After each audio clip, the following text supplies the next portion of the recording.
riding a big trend that nobody else thought was big. If you are jumping on the AI bandwagon right now, that's not what I'm talking about. Everybody thinks the AI bandwagon is big. But in 2003, nobody thought SEO was big. Nobody thought search was big. And so very frankly, I think the thing to try and identify is not what's a giant market, it's what's a medium-sized and growing market that nobody else likes, that nobody else is willing to touch. There was a good Wall Street Journal article recently about sort of the millionaires next door and talking about how many of them were essentially owners of what would be called boring businesses. What do? Well, I run a company that makes a device that rips up carpeting in hotels. What? Well, it's a $20 million a year business, like there you go, right?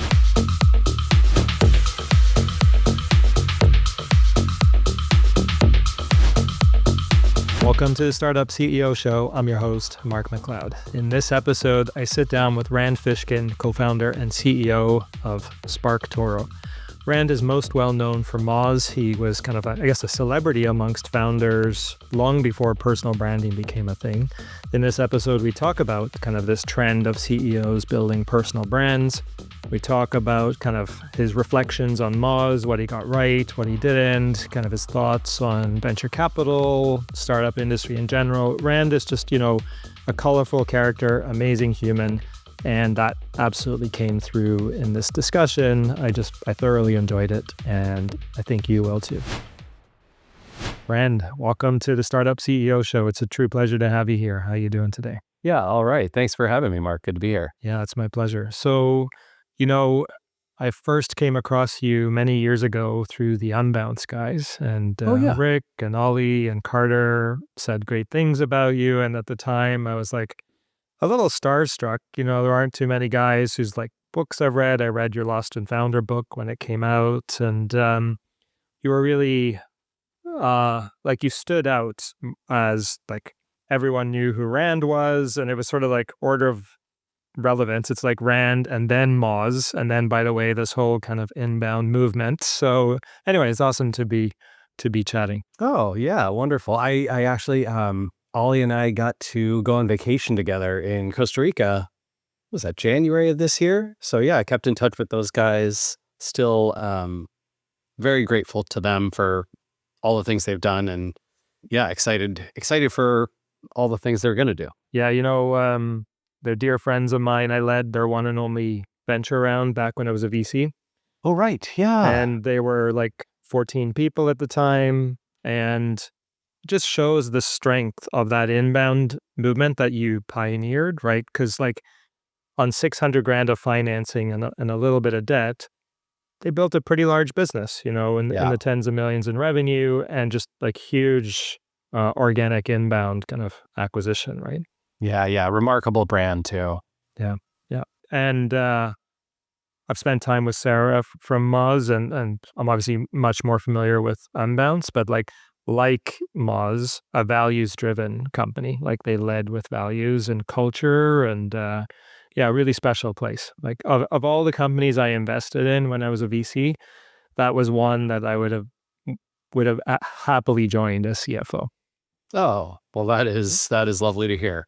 Yeah, I'm sure Rick would be honored. I hope he's doing well. I haven't seen him since he moved to, was it Toronto? Moncton. Yeah, Moncton, New Brunswick, Kauai on the east coast of Canada. Right. Oh, yeah. Right. Yeah. Yeah, he's doing well. Yeah, gardening, of course, and doing CrossFit. Oh wow! Yeah, I've been plugging him about CrossFit for years. It's sort of like the opposite of Fight Club. You have to talk about it, and I've been an avid CrossFitter for a long time, and now he is as well. I think my understanding is there's an overlap. If you're into astrology, podcasts, or CrossFit, you have to talk about it all the time. Oh, there you go. Okay. Perfect. Oh, that's it. So check the box. I talked about CrossFit. All right. Unfortunately, I don't know anything about astrology, but we could get to that later. Yeah, exactly. I don't know anything about it either, but it must be a thing because it stood the test of time. And it's true. It's a very, very powerful brand. Yeah, that's right. And, I'm a Virgo, and based on the stereotypical traits of Virgo, they seem pretty right, but anyway, that's. Well, so you know much more about astrology than I do. I don't know what constellation I am, and I don't know the traits that are associated with it. But if I looked it up and I found out that, I was a Poseidon or whatever it is, and my traits were doesn't know things about his own sign, I would be super impressed. Yeah, there you go. They would Exactly. really nail me. That's hilarious. So yeah, like I say, big brand, you were a big brand kind of early. And I've noticed a trend these days with more and more CEOs building a personal brand. And I'm curious, what are your thoughts on that? And like, first of all, did you set out to build a personal brand or it just sort of happened? Like, yeah, what are your thoughts about that? Yeah, so I think, let's see, there's definitely an overlap in the last 10 years between what was for a while called influencer and now is sort of called creator, and building an influencer brand or a creator brand, and then overlapping that with sort of a CEO brand or a startup founder brand. I think it can be helpful. It served me well at times at Moz, but I think overall I think if you were to talk to the company's board of directors, let's say, just before it sold, I think they would say that on the whole, it was a net negative. Interesting. Tell me about that. Yeah, I'm curious about Yeah, that. well, as a venture capitalist, right, you need to achieve a certain kind of breakaway growth rate, and I think that personal brands, especially when they have the risk of becoming disconnected from the company, carry a lot of challenges and problems that a brand struggles to overcome when a well-known founder or well-known CEO steps away from the brand or is asked to step away from the brand. When that disconnect happens, it gets messy in the minds of people who know the company and brand, and there can be conflict between those two entities. I think I was sort of nudged to leave Moz about 18 months before I actually did. And those 18 months were a process that involved almost $60,000 in legal fees just on my end personally, right? Well, I was paying lawyers to interface with Moz's hired lawyers to negotiate the settlement for my departure. Yeah, and Mark, I'm sure you can imagine, right after I wrote Lost and Founder and after people read the blog post about my departure, I heard from dozens, maybe even 100 startup founders and CEOs who had similar experiences. I had calls with a lot of these people, very therapy centric, right? Types of calls like, oh, it happened to me too, man. It was the worst. I don't know who I am anymore. My identity is gone. All that kind of stuff. And then negative impacts on their company too. So I don't know. It's a messy situation whenever companies and founders break up.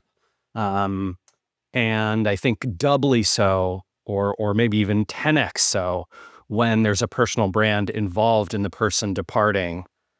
That's just, it's incredibly hard. Counterpoint, obviously Ollie's not with Unbounce anymore, but it was a very amicable departure, and like there was no bad blood. Everything was great. Ollie was like, it's time for me to move on. And they were like, great, what can we do to support you? No problem. So I don't want to say that it always ends badly, but it always carries risk. That's, that would be my assessment. I would argue that if you're a personal brand, startup, CEO, founder, it does amazing things for your marketing, especially at the small and mid scale. If what you're trying to do is go from sort of the $0 to $50 million in revenue stage, or the 0 customers to first 10,000 customers, awesome. My God, what a superpower. It will make so many things so much easier if you have that both founder market fit and also founder marketing fit. It's amazing. But my assessment is if you're in sort of the larger scale venture world and you need to cross that $100 million revenue scale per year, the value of the personal brand really slows down. It doesn't have as much of an impact. It can be a drag, and it does carry risk. Interesting. Yeah, that's really valuable insights. When I first saw this trend happening, I was like, these people are distracted. They should be operating. What's going on?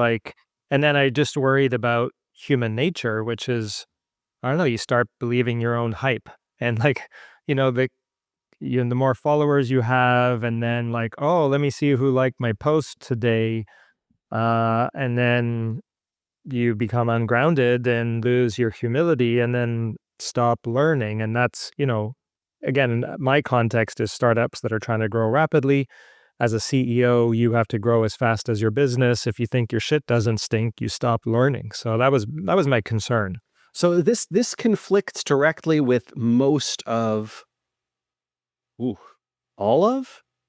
I'm gonna say most, but in the high most, like high 80s, low 90s% of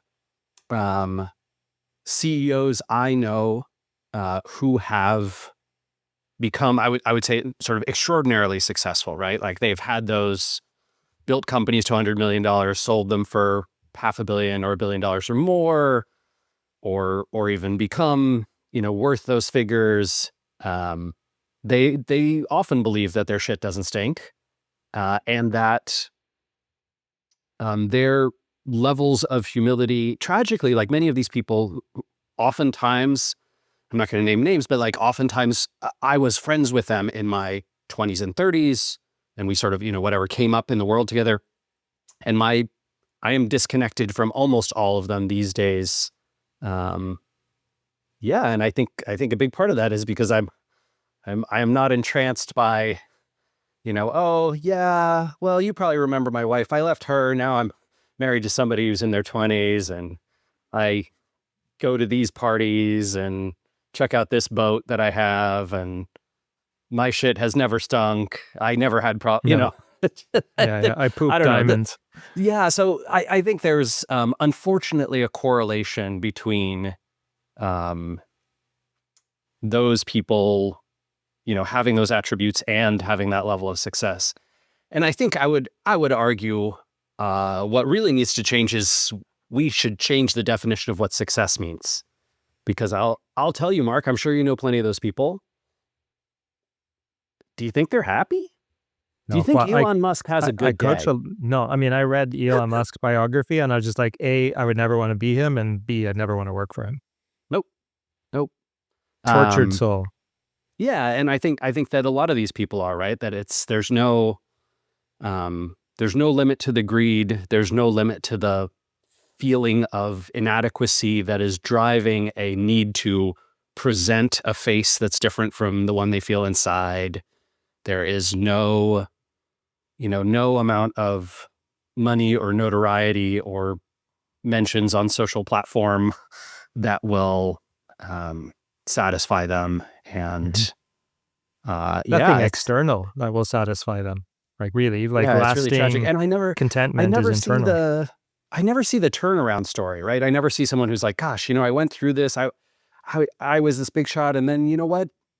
I sort of humbly removed myself from that situation, and I don't know, went in a maybe Bill Gates is sort of there, but I don't know, the dissolution of his marriage and a lot of the stuff people say in Seattle, at least, seems like he is also, despite doing many, many good things, experienced some of those same challenges himself. So I don't know. I'm not sure human beings were built for billions of dollars. How about that?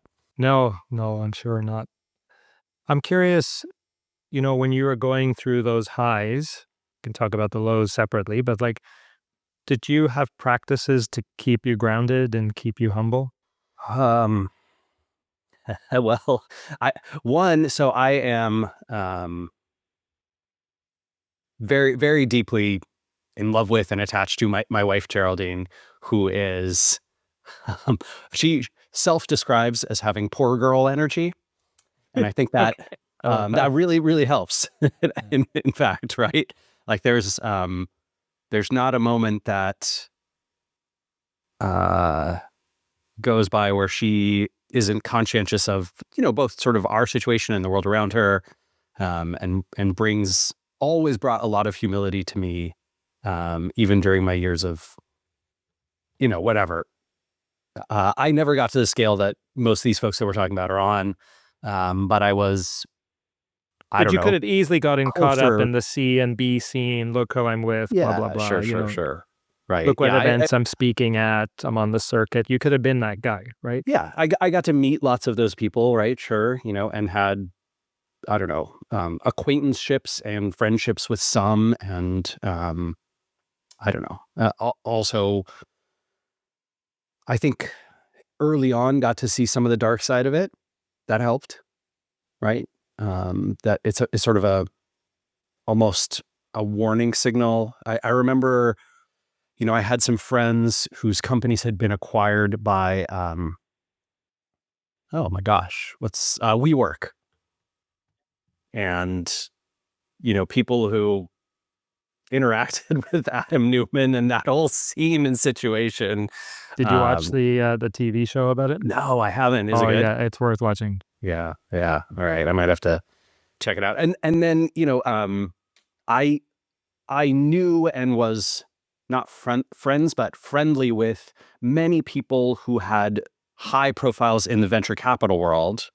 And, because I'd pitched them repeatedly, and some people were investors and some people were regretful non-investors, especially for like the kind of 5-6 years that Moz was really riding high. And so that exposure too, right? Like you'd get together for coffee or drinks or a meal, and those people would spill stories that just made your head spin. I think that helped, right? I don't know why. And I will say, I think this too, Mark, right? So founders like myself and Rick, right, from Unbounce, are exceptionally unusual in that we did not come from wealthy backgrounds and didn't have strong networks when we started our You companies. didn't go to Stanford. Right. And when I did research for Lost and Founder, you might remember, like one of the early chapters, I sort of laid out the detailed research that the NVCA did, where they looked at this is American companies, but which represents still a very large number of venture financing events, and for the sort of quarter century from 95 to 2020. Fewer than 5 in 100 startup founders who raised more. I want to say it was more than 2 million, but it might have been more than 5 million in venture. Almost all of them were what you would call Nepo babies, right? Like they were deeply connected to the Bay Area or East Coast financial and startup and tech worlds. They had gone to these schools. They had grown up in wealthy families, like wealthy families meaning net worth of $10 million or more, right? And so you just, you don't see middle class and poor kids becoming founders of venture-backed companies. Not that you don't see them, but they're exceptionally rare. It's like finding a star in Hollywood today who's related to no one else in Hollywood ever. It's almost impossible to find. Yeah, that's fascinating. Huh.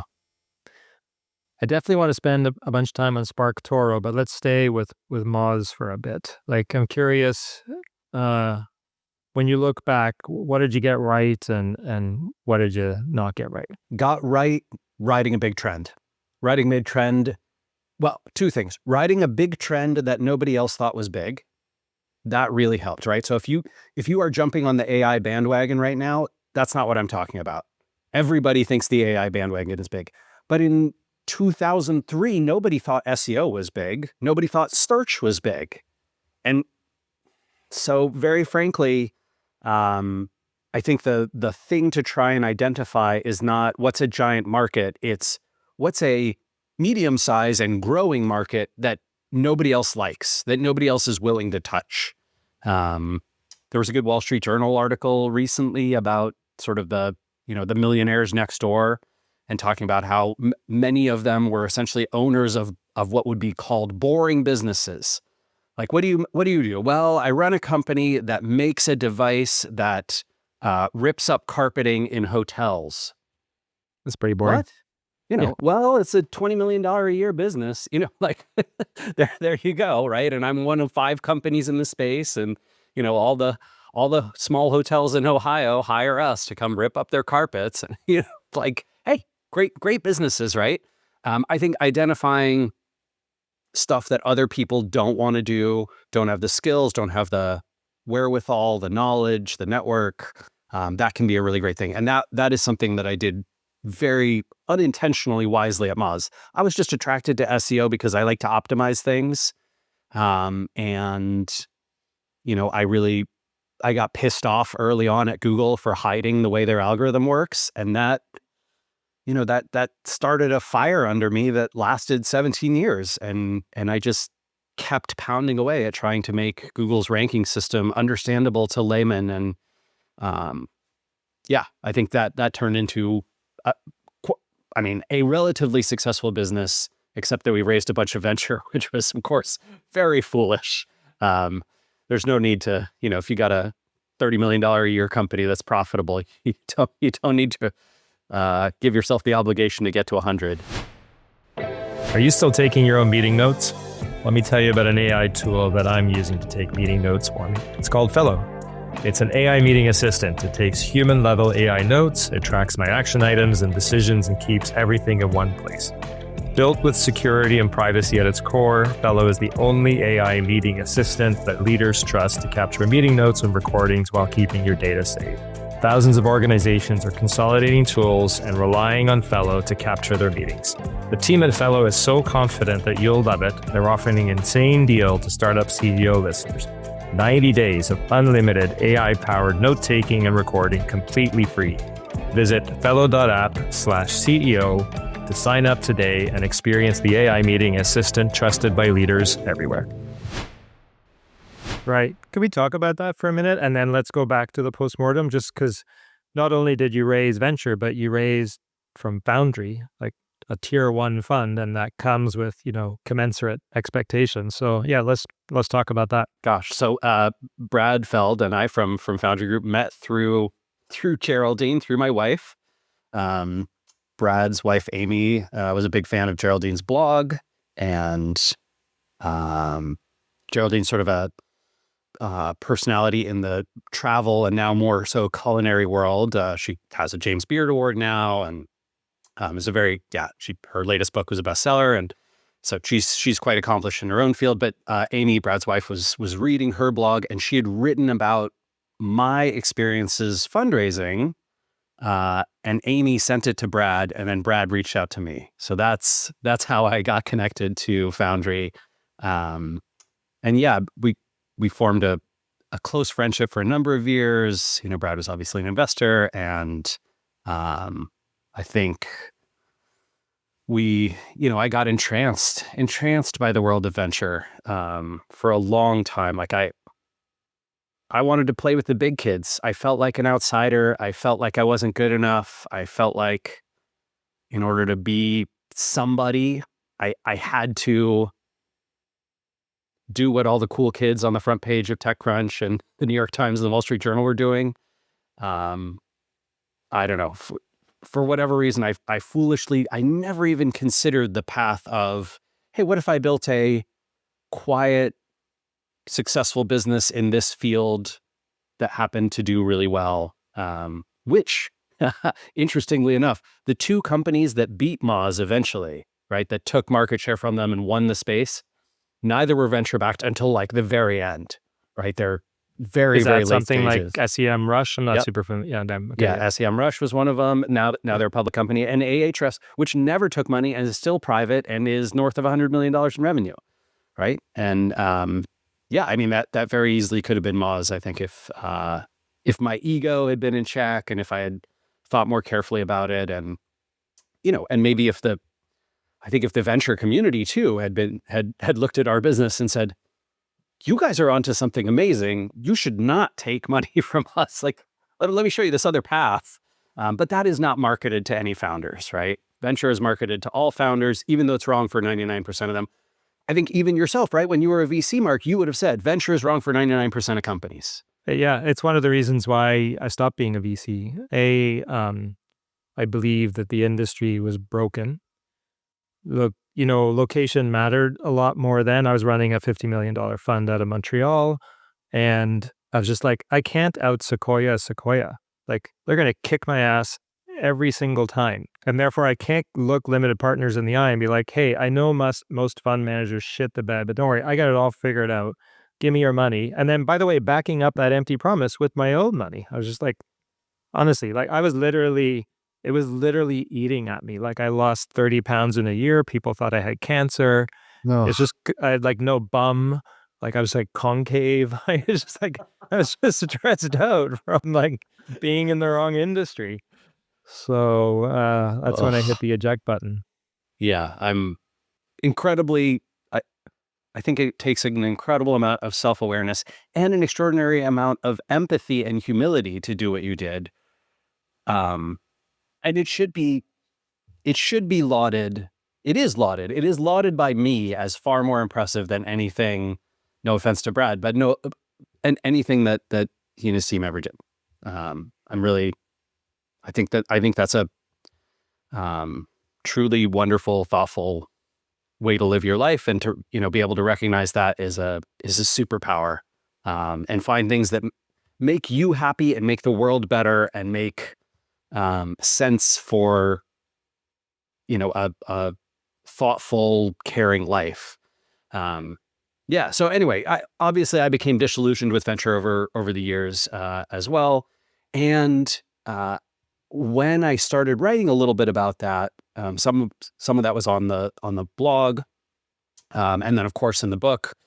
Gosh, man, like I said, I heard from so many founders that had experienced really, really rough times, and a big part of the allure is that the notoriety that comes along with being associated with those brands, right? So if Sequoia or Benchmark or Foundry invest in your company, you can put I don't know, it's like Geraldine putting a James Beard Award winner, next to her name on her book. It feels so meaningful. And what it actually means, statistically speaking, is, I think the numbers are like 93 out of 100 firms that raise venture will not return even 1x. So, every founder and every employee at those companies having a bad time, and investors too. And then there's another 4 out of the 100 that will return 1 to 3x. Probably not a good time for anybody there either. Moz was in that group, by the way, in the 1 to 3x group. And then, well, for its early investors, it was a bigger return, but for the later stage investors, much lower. And then the last 2, 2 or 3 make up that makes the fund, right? Like those are the ones that do the 4 to 10x, 50x, 100x. Yeah. Mm-hmm. Yeah. Crazy numbers. Yep. Yeah. I've got a recent stat for you, actually. I was speaking at Touring Fest in Edinburgh 2 weeks ago. This was actually an intro through Ollie. It's my 3rd time speaking, and it was Ollie who connected me. And you can't tell from my accent, but I lived in Scotland till I was 11, so it's like amazing to go back. Anyway, I did some research, and so 70% of venture-backed exits since 2022 were for less than the capital raised. Whew. And those are the ones that exited, not the ones that shut down. Yeah, exactly. Right. Those are the ones that there was an actual transaction, right? Oh. And then often those are celebrated, like it because blows my mind. No one has an incentive to tell the truth, right? No one has an incentive, right? The founder, the employees at the company, even if they get nothing, there's no incentive to sort of say, hey, I was part of this essentially failed transaction, failed company that didn't return 1x its investment. And for the investors, there's no reason for them to publish a list of, hey, we invested in this company. Didn't do right. well. So unfortunately, you almost never get the truth of that. And instead you get a sanitized version of what's going on. But so anyway, going back to your earlier question, I think one of the other things that Moz did really right was marketing. Like 100%. I don't think of myself as being an extraordinary product or engineering CEO. I certainly hope that I'm getting better. And it's something I put a lot more effort into with my new companies. But I would say Moz blew it out of the water marketing wise. Like, just became this massive brand in the digital marketing space, and obviously the SEO space. Yeah, and built up my personal profile probably far more than I ever expected or necessarily wanted. Which, yeah, had some helpful effects, but like we mentioned, some challenges for the business at scale.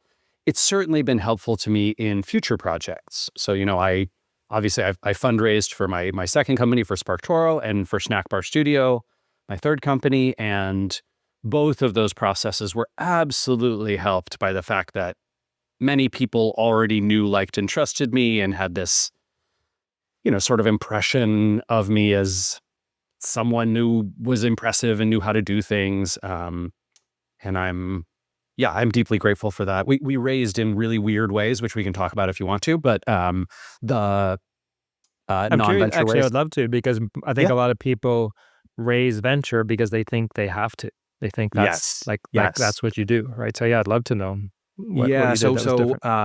SparkToro, I don't want to say pioneered this. Broadway plays have been raising this money this way for years, but essentially, what we did is we made SparkToro an LLC, and we raised money from a lot of people like yourself, right? Like individuals who I knew through my network, who had, some net worth. The United States requirement is quite low. I think you only need, I want to say it's $1 million of net worth or a salary of $200,000 or more. So, for many people, like if they own a second house, right, or they have an index fund in the stock market, or even they own private shares in their own company whose valuation is a few $1 million, they are a qualified investor. And those people put in, I think we raised from 33 or 34 angel investors who put in between $25,000 and $100,000 each, and raised a total of 1.3 million. And that allowed Casey and I, to build SparkToro, because we did not have the funds to do it ourselves. When I left Moz, I would have needed a salary very shortly. I got a nice severance package, but it wasn't it was not a multi-million-dollar severance package. It wasn't even $250,000 severance package, right? But it was enough to sort of take some months to get SparkToro off the ground and raise a little bit of money. And then essentially we spent the first 18 months building the product. We were able to pay back our investors 4 years after we launched. So that was great. Essentially that 1.3 million, we paid that back to our investors. Now everybody participates in profit sharing pro rata. And so our hope is to pay dividends every few years for a long time, right? For hopefully decades to come. And that's kind of an exciting model. It's sort of like the difference, right? Like a lot of people, Mark, are familiar with investing in the stock market, and there's stocks that you buy on the assumption that they will grow in value and that you'll sell them someday. And there's stocks that you might buy who just pay dividends. The price doesn't really grow that much. I think PepsiCo is a good example of this. Like Yep. many people, Any utility company, utility company, telecoms, sure. Even a treasury bond, right? Like you buy it and then it's going to pay banks, whatever 3.5%, 4% Bank of interest. America, Like, right. Citibank, like they'll pay big dividends. Yep. So Yep.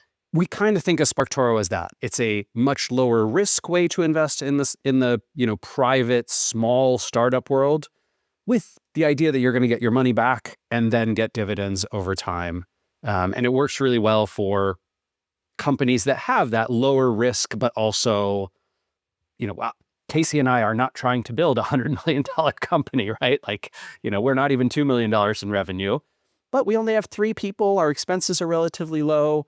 We didn't raise very much. And so someone who put in 25K can kind of expect to make a nice treasury style return on SparkToro. And that's our goal. We did the same thing with Snackbar Studio just last fall. So in November, we raised 2.15, so considerably more for that business. And also from about, I want to say, almost 40 investors who put in between 25 and 100K each. That company, I would say, it's a little different. It's a C Corp. The goal is certainly a little bit higher. Like the expectation is we're going to be a higher return, but also higher risk business. And that's just sort of the nature of indie video games. You either produce a smash hit or you don't. Yeah. And so we're working on our hit, and we hope to get there. And maybe you'll produce the next Slack. That's how they started off. They were trying to build a video game. That's right. Was there any concern among investors that you were doing two things at the same time and therefore half pregnant? No, didn't seem to be. Yeah, and I do lots of other things too, like many folks in our demographic. I'm on the board of directors of actually another company, a hardware company here in Seattle that raised money using SparkToro's model. It's called Seattle Ultrasonics. They're making the world's first ultrasonic home chef's knife. Super cool business. Obviously, tariffs have been a real pain, but that business is fascinating and about to take off. And they got their patent, and yeah, doing amazing stuff. Yeah, so I think this funding model, my hope is that it's going to have legs and be used by lots of other folks. And to that end, for anyone who's listening, if it sounds interesting to you and you would like to raise money this way, I open source the documents for both companies. So Snackbar Studio, you can find, if you search for Snackbar Studio funding, you can find the docs open source. We paid our lawyers, like 10 grand extra to essentially publish open source versions of those. You'll find a Google Drive in the blog post. Same thing with SparkToro. If you want to raise with an LLC, and there's reasons described in both posts about why you would choose one over the other. Yeah, so this is, my hope is like we can build a different kind of class of startup and redefine what success means. I love that. That's really cool. Nice public service you did there. I'm curious, so even though nobody talks about it, there are many founders who go through where they leave one company and then there's a period where they lick their wounds, heal and learn and start something else. Could you talk about that period? What was that in-between period like? Yeah, I think it was almost 10 hours for me. Very productive 10 hours. Yeah. That's awesome. You had a lot of coffee. No, I'll tell you, quite honestly, it was a marketing thing and oh my God, I need healthcare. Y'all up in Canada, you're very lucky that, you sort of have this. I realize Canada has its own challenges. We got lots of land. I know. But yeah, for Americans, healthcare is a panic thing. Many people know that my wife, Geraldine, sort of very famously had a brain tumor a number of years ago and wrote about it in her first book and on her blog and stuff. And anyway, the high risk to not have health insurance for any given amount of time. And so I really needed to get that going. And so SparkToro started technically the day after I left Moz.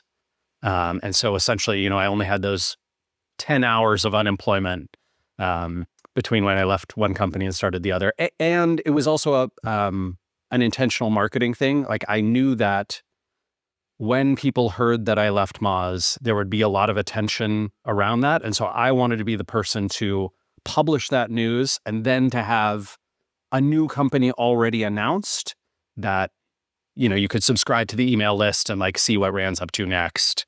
Were you working on this in the background as you were winding down? No, absolutely not. When I was a VC, it took me a long time to figure this out, but I figured out the best opportunities were based on a crisp, simple insight. Simple to communicate, often based on the person's mastery of a domain, but in no way simple to execute. So I'm curious, what was the insight behind SparkToro?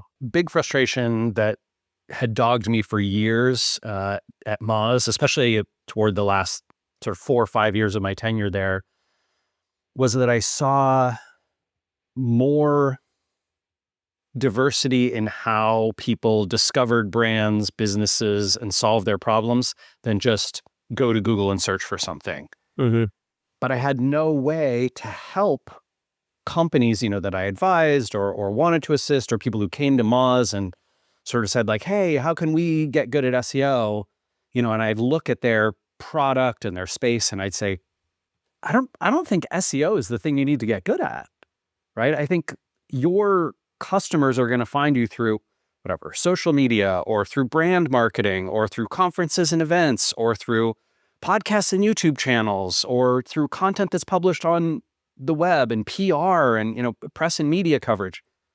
And there was no way. I remember I was on the board of directors of one company, and they got one really good publication in a particular educational space who wrote about their product, and it sent them a whole bunch of customers. And we thought, oh, okay, how do we find the other publications that audience reads, watches, listens to? And other than surveying and interviewing people, which was a manual and very unsuccessful process, it was a real pain. The founder didn't really know any people in that world. And so it was this big distraction from all the other things that he had to do. And I thought, there should be software for this. Just like there's software that tells you what keywords people search for in Google, there should be software that tells you what podcasts do interior designers in California listen to, and what YouTube channels are popular with real estate professionals, and what websites do chemical engineers in the UK visit regularly that I would never have heard of and couldn't find. But if I knew them, then I could target those people in those places and learn a whole bunch about them. And so this was the impetus for SparkToro, which helps people do audience research. Unfortunately, I'll tell you the reality, Mark. I thought, oh, everybody should be doing this. Should be is different than are. Mm-hmm. So there's lots of things. I should be taking my vitamins, but you should be taking your vitamins. But actually, I take my vitamins. You know what? What really helped me with the vitamin thing? They're little gummy bears, and I really enjoy the gummy experience. There we go. So maybe this is what I need to do. I just need to make go to the kids' vitamin section. I need a gummy audience research that you can take in the morning. Yeah. But yeah, so that has proved to be our biggest challenge, is to get people over the hurdle of, I know I should do this thing, but it's not part of my job description or title or role or what my boss or client expects of me. And so we've had to essentially market the whole idea of, hey, you should know more about your potential customers before you try and sell to them. Because if you do, your marketing is going to get a lot smarter and better. I'm curious how you see AI changing how brands get discovered. Like, I rarely go to Google anymore. I feel like I discover everything in Perplexity or ChatGPT. What are your thoughts? So we've done a bunch of research around this, because I have heard that from a number of folks, right? My LinkedIn feed is filled with people who say, I never use Google anymore. And so the back end of SparkToro uses a clickstream data provider called Datos. And for folks who aren't familiar with what clickstream data is, you might have heard of like the old Nielsen set-top boxes from the 1950s and 60s, right? Where Nielsen would send a family in the United States a little device that would sit on their TV, and it would connect in, and it would tell Nielsen every channel and show that the family watched, right? And so then NBC could say, oh, MASH, the final episode of MASH had a 42% market share, last night. Clickstream data is very similar for the internet. So Datos has access to tens of millions of devices, right? Phones and desktops and laptops, where people have essentially opted in to provide their clickstream, which is the URLs that they visit and the timestamps of those URLs as they're visited. And then Datos does a bunch of things to anonymize and aggregate them and remove any potential PII sort of in the process, personally identifiable information. And then they make that available to people like us who can buy the data from them. And so we have data on, people who are interior designers, we know that they visit these websites because we have the clickstream data, and we can map that up to the LinkedIn profiles, et cetera, right? So a bunch of math and engineering behind the scenes. But as a result, Mark, we can answer questions like, was Google used less in 2024 than it was in 2023? Was Perplexity used more, and how much more? Was ChatGPT used more, and how much more? It's especially helpful because those products are almost exclusively used on their desktop website interfaces, mobile is starting to become a thing, and Datos has data on mobile visits as well. But if they were like apps on the phone, that would be much harder to track. So Datos is not great for telling us how many people use the Pinterest app on their mobile device. But anything that happens on the web, they can see. So we looked at this, and the numbers were last year, Google grew 22% in terms of number of searches, which is its highest growth rate in Off like the last giant denominator. That's giant denominator. Jesus. In the last few years. So last year was actually Google's highest rate of growth of number of searches. And the number of searchers has not grown very much. What happened is people started searching Google more as Google introduced more AI results and the AI overviews, the instant answers, all that kind of stuff. That makes people Google more. And it grew by 5 ChatGPTs last year. So ChatGPT growing fast. Absolutely. The percentile growth rate of ChatGPT is much higher than Google. I think ChatGPT grew 180, 190%, right? Like big growth last year. Perplexity grew like 600% last year. So very fast growth rates. And they will have to 10 or 50x that growth rate in order to catch up to Google ever. Because Google is just way, way, way bigger. So Google is searched for 373 times more than ChatGPT. People perform 373 times. I would have never guessed that. That's amazing. Yeah. So there you go. We're in a unique world, right? Like we live in tech and cutting edge and early adopter, and AI is great for everything. And you go to the rest of the world and it's just not that way. I like the survey I saw. This was like a few weeks ago where 60% of Americans were like, I've never tried ChatGPT. I don't know anything about that. Wow. There you go. Different worlds. As we start to approach the finish line, I'd love to do something with you that I've never done on this podcast, which is just a little hot seat, rapid fire, just throw some questions at you. Random, there's the theme to the question. So first one, if you had to start over, you don't have a personal brand, you got no money, you're starting at the start line, what would you do? Figure out what I'm great at. I assume I'm me. Yes, you're you. Still. Yeah. You're just nobody knows who you are. Right. And Okay. you have no money.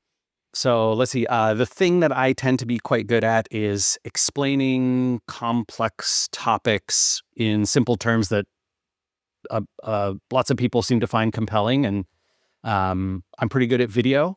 I can do most of my videos in one take. And so that is almost certainly what I would do is... Those sound very relevant skills to the current times, Yeah. And I would, if I were coaching someone else, I would tell them to do the same thing. Find the thing that you're really good at that also overlaps with what an audience in our era and in a space really like. I like optimizing things, and so I would probably do something that gives me the opportunity to do that, right? I like optimizing the conversion rate of a web page. I like optimizing the funnel for a business. And I suspect that I could probably get a consulting business off the ground pretty quickly. Yeah. And then pivot that into almost certainly product. But okay, good. So I don't have to worry about you. If you reinvent yourself, you can put food on the table. Rand's going to be okay. Oh, good. Well, I was worried for a minute, but no, let's hope. Good. Let's hope it doesn't come to that. I did talk to our financial advisor when, the new administration in the U.S. was sort of destroying our economy, and had this like, so do we think, can we move our money to other markets? And he was like, we're diversifying. Like we're getting out of the U.S. That's like, great, good. I don't trust it here. Yeah. Well, that's a whole other topic, so I'm not going to bite on that one, but yes, I get it. All right, next question. What's the wildest business advice you've ever gotten? Could be from an investor, another founder, just like without throwing anyone under the bus, the most kind of crazy out there advice you've ever gotten. Oh man. Do you remember CryptoKitties? Yes. Like a friend of mine, Version 1 Ventures backed up. Yeah. Well, I got some wild advice that I should CryptoKitties, You should if you reverse really look mortgage the into house and them, put everything into that. I think the whole Web3 trend, hype cycle, was really problematic for a lot of people who gave me a lot of advice about how I should put my money into that. And whew, I'm very glad I did not. Yeah, you and me both. Yeah, they know I ran a record label until this last year and just handed it off to one of my artists to run. And NFTs were really big in that space. I was just like, this makes no sense to me whatsoever. I'm either too old or this is bullshit, or both. And anyway, I think it's bullshit. It was bullshit. It turned out it was bullshit. You know what? I kind of feel this way about cryptocurrency as a whole, but I'm not sure. I think it might have enough momentum that it doesn't matter that it's bullshit. And I think one of the things that is required of people who to truly get wise is to recognize when your own BS detector may be finely tuned and even accurate, but it doesn't matter because other people's BS detectors are not there. And so bullshit can thrive, right? And you just have to accept it. I love it. Speaking of bullshit, what is I don't know, one piece of marketing bullshit that you want to banish forever? Advice that people think is what you should do that you just think's totally wrong. This is embarrassing because for years I stood on stages and told people to do this. I told people to stop investing on building your brand and buying advertising that you couldn't directly attribute to a sale. And that was the dumbest thing ever. If you look at the brands that have been the most successful over the past 30 years, almost none of them did strong focus on attribution style digital marketing, and almost all of them invested very strongly in unmeasurable or hard to measure brand investments. Tiffany's, Rolex, Ferrari.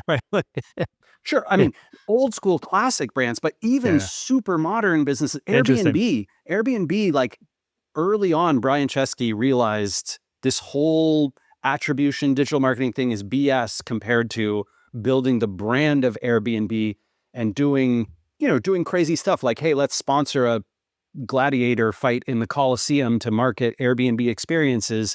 We will never be able to know the return on investment of that, and it doesn't matter at all. The people who threw money at Super Bowl ads, and we all made fun of them, and you know what? A lot more of them are around than the ones who didn't. So I think attribution was always a mistake. And it's not measurable in the way that I thought it was and that I pitch people on it. Attribution today is, in my opinion, a way that Google and Facebook are taking credit for many sales that would have happened anyway. Wow, what a good insight. I love that. I mean, I can tell you as a crusty old CFO, I always wanted attribution to be real, right? When I first entered the tech world, I think the adage was, well, half of my marketing works. I just don't know which half. And I was like, oh my God. Yeah. And my advice is if you're not putting half your marketing into things that you don't know whether they work or not, you are effing up marketing. Okay. I love that. I'm glad I asked that question. Yeah. Final thing, maybe it's not a question, but I always love to kind of troll people's LinkedIn bios and see, I don't know, what stands out. And one word stood out for me, which feminist. You describe yourself as a feminist. Tell me about that. Yeah. I mean, so for people who don't know, and tragically, many people don't know, that feminism is a belief that there should be equality of opportunity and equality of treatment for men and women. And I believe that strongly. I think even people who wouldn't call them feminists generally believe them that strongly. And it's something I've, fought for my whole life and been intensely frustrated. I'm obviously like a straight cis guy, but I'm also very feminine in many of my just habits and styles, and I've always hated the more that I learn about how women are treated, worldwide, in the United States, in the marketing industry, in the tech industry, in the venture industry, the less, the more of a feminist I become, the more ardent and militant I become about that. I think that it's a tragedy that it's somehow developed a bad name. It's something we should all aspire to, as much as we aspire to racial equality and religious equality, and equality of opportunity is something I strongly believe in. You know what this fits with? There's another word on my bio, which is I love underdogs. Mm-hmm. And I think it's really hard to be a good person and cheer for, I don't know, the Yankees, whoever, Yep. whatever, the New England Patriots of the 2000s, right? Like, Yeah. If you're cheering for the team that's always winning, straight white cis dudes, or the Yankees, or the Patriots, or I don't know, the big dog, like that's not the way. That's not the way. That's never resonated with me. And I don't think it's fun for anyone. Even people who disagree with me on like every other political vector, often I find some camaraderie in I also like underdog stories. I think it's natural as a human to recognize that, it's nice to cheer for the little guy. Yep. I love it. Well, that's, our startup world is pretty male dominated. And so I think that's some great food for thought to end on. I was pretty sure I was going to love this conversation, and I was right. This was a true pleasure, Rand. Thank you so much. Mark, right back at you. You are, as my people say, a mensch, and I think what you've done is truly impressive and far exceeds that of many of your venture colleagues, from the past. And I hope that we get a chance to hang out in person someday. Me too. I would love that. Thank you, Rand. You bet. Hey, thanks for listening to the Startup CEO Show. If you'd like to connect with me, be sure to visit my website at markmacleod.me, or follow me on LinkedIn at @TheMarkMacLeod, or Twitter at @MarkMacLeod_. And if you want to tune in again next week, be sure to subscribe on YouTube, Spotify, Apple, or wherever you get your podcasts. We'll see you next time.